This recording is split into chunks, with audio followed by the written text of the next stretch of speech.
This is Autoline Daily, the show dedicated to enthusiasts of the global automotive industry. IG Metall, the giant German industrial union, is putting on a full-court press to get into Tesla. German law requires that all German companies have elected works councils, so workers have a voice in establishing things like work rules, working conditions, and hiring and firing. That doesn't mean the works councils have to be run by unions, but workers can elect representatives who belong to a union. And with elections for works councils for the German auto industry coming up in March, IG Metall is running a campaign accusing Tesla of creating a toxic work environment.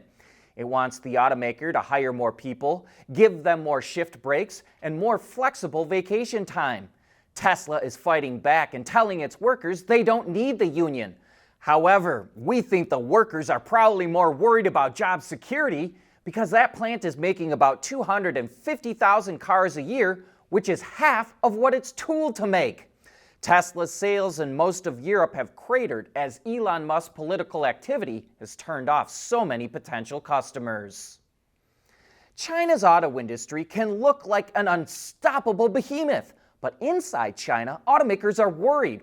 While exports are keeping overall production humming, domestic sales took a nosedive in January, and the rest of the year looks pretty weak. Automotive News reports there's a number of reasons for the slowdown. The Chinese economy is cooling off, income growth is stalling, government subsidies for new cars are not as generous, and friction over China's massive export push is raising trade barriers. Chinese automakers will soon be posting their 2025 financial results, and we'll get a much clearer picture of what's happening once we get the numbers. Tesla hit a fairly big milestone yesterday. The company revealed in a social media post that the first Cybercab rolled off the line at its plant in Austin, Texas. But that's all the details the company shared.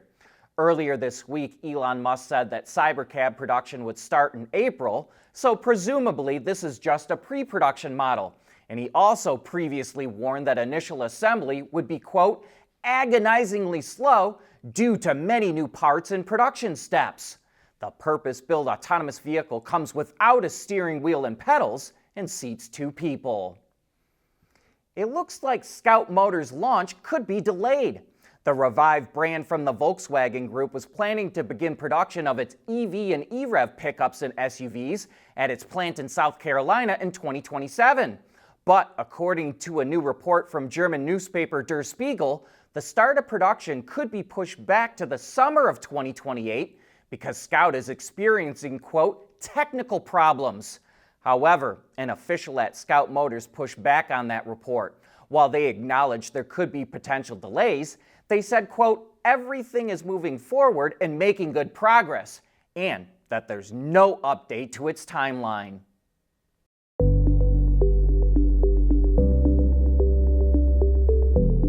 Developing today's vehicles, issues can happen in an instant. What good is knowing your problems without the data to solve them? Meet Wireless Neovi Cloud, your secure off-the-shelf solution, empowering real-time collaboration for quick resolution. With Wireless Neovi Cloud, your team can prevent issues before they can escalate. Driver communication data and remote diagnostics to analyze and resolve your problems using OTA, allowing your executives oversight throughout the process. Wireless Neovi Cloud, your vehicle update solution in production and on the road. Intrepid Control Systems, driven by your data.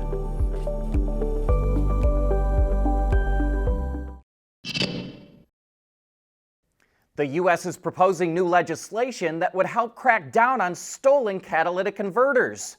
The act would require the vehicle's identification number, or VIN, to be marked on all new catalytic converters and would establish a penalty of up to 5 years in prison for people that steal, sell, traffic, or buy the stolen exhaust part.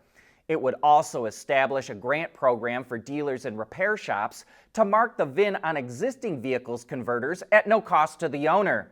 The act was first introduced in 2022, but this is the first time it's making its way out of a committee and will go to the House.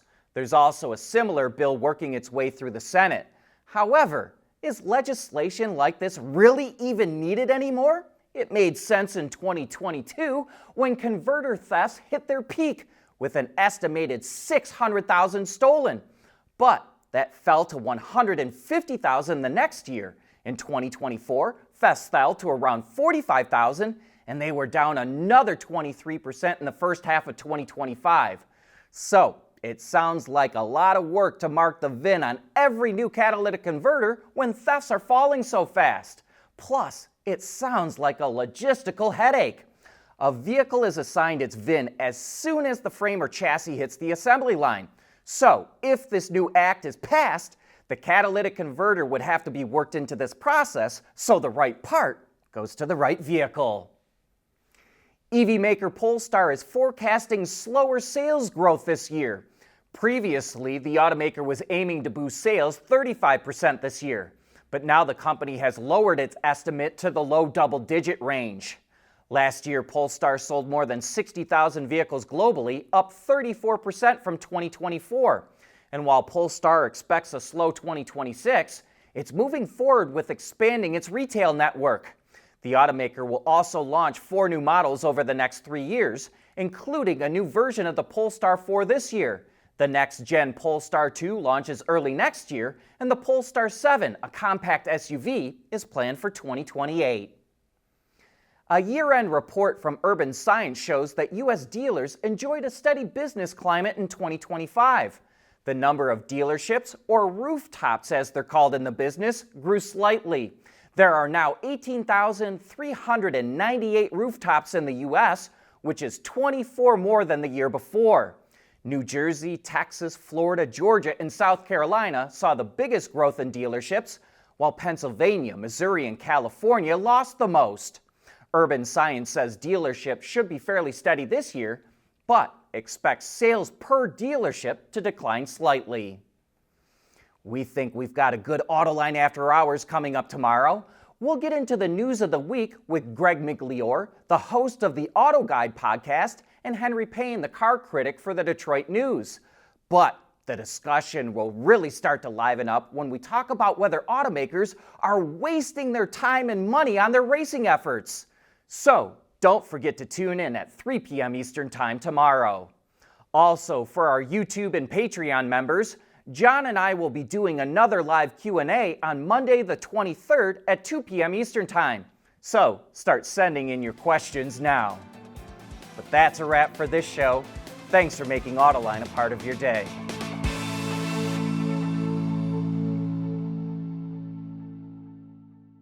Autoline Daily is brought to you by Bridgestone, solutions for your journey. CSP, the composites solution partner. Intrepid Control Systems, over-the-air engineering, boost your game. And thanks to the following YouTube and Patreon members.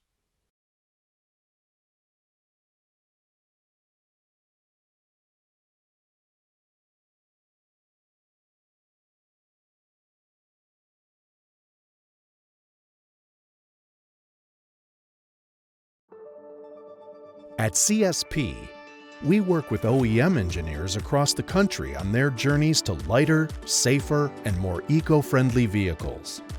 Learn more at thecsp.com. Making a life full of memories, one road trip at a time. That's what really matters. Bridgestone Weather Peak tires with a 70,000-mile limited warranty.